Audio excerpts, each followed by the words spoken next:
Hello everyone, আসসালামু আলাইকুম। Welcome back to my channel again. Ramzan diary 25তম দিন।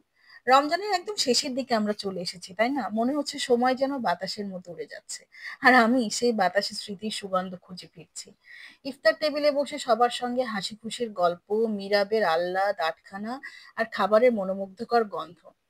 আজকের ইফতারে কি স্পেশাল বানানো যায় তাই ভাবছিলাম দুপুরের পর থেকে। মামুনিকে জিজ্ঞাসা করার পর বলল, তোমার যা খুশি তুমি বানাও তো ভাই, আমি এসবে নাই। ভাবলাম আজকে তাহলে একটু বানিয়ে ফেলি চিকেন শাসলি।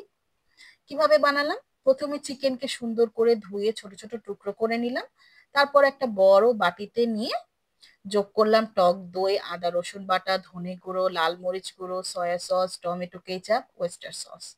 এখন শুরু হলো মাসাজ থেরাপি। আমি এটার নাম দিয়েছি। হাত দিয়ে মাখতে মাখতে মনে হচ্ছিল যেন প্রতিটা মাংসের টুকরোর ভেতর ভালোবাসা ঢেলে দিচ্ছি। তারপর একটু যোগ করলাম লেবুর রস। আবার ভালো করে মেখে নিলাম। এরপর দিয়ে দিলাম কিছুটা কর্নফ্লাওয়ার আর অল্প সরিষার তেল। এরপর 30 মিনিটের জন্য মেরিনেট করতে রেখে দিলাম। কারণ সুস্বাদু খাবারের জন্য তো একটু ধৈর্য দরকার, তাই না? তারপর শাস্তিক স্টিক নিয়ে নিলাম, একে একে মাংসের টুকরোগুলো গেঁথে দিলাম। এখানে অনেকে ক্যাপসিকাম পেঁয়াজের টুকরো অ্যাড করে থাকে, কিন্তু আমরা হচ্ছি বাবা মাংসাশী প্রাণী, আমার পরিবার। আমরা মাংস ছাড়া কিছু বুঝি না, এর সাথে কিছু আমাদের দরকার নেই। তারপর গরম সরিষার তেল প্যানে দিয়ে নিলাম। তেলটা একটু গরম হয়ে আসলে এতে একটা করে স্টিক দিয়ে দিলাম। তারপর আস্তে আস্তে এপিট ওপিট করে ভাজা শুরু করলাম। ধীরে সুস্থে ভাজতে হবে, সময় নিয়ে।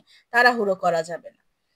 একদম যখন সোনালী রং ধারণ করবে আর একটু পোড়া পোড়া হয়ে আসবে, তখন বুঝবো ব্যাস একদম রেডি। তারপর পরিবেশ করে ফেললাম পেঁয়াজের স্লাইস দিয়ে, আর একটু আপনারা চাইলে লেবু অ্যাড করতে পারেন। Done and dusted.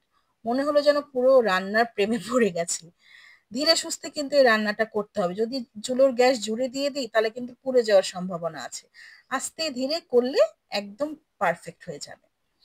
আজকে ইফতারের সময় সবার সামনে যখন রাখলাম, সবাই প্রথমে তাকিয়েছিল। ভাবলাম ভালো হবে কি হবে না, কে কি বলে। পরে আমার জামাইবাবু প্রথম বাইট নিয়েই বলল, বাহ, বাইরের মতনই হয়েছে। সেই মুহূর্তে মনে হলো এই ছোট ছোট প্রশংসাগুলোই তো আসল প্রাপ্তি।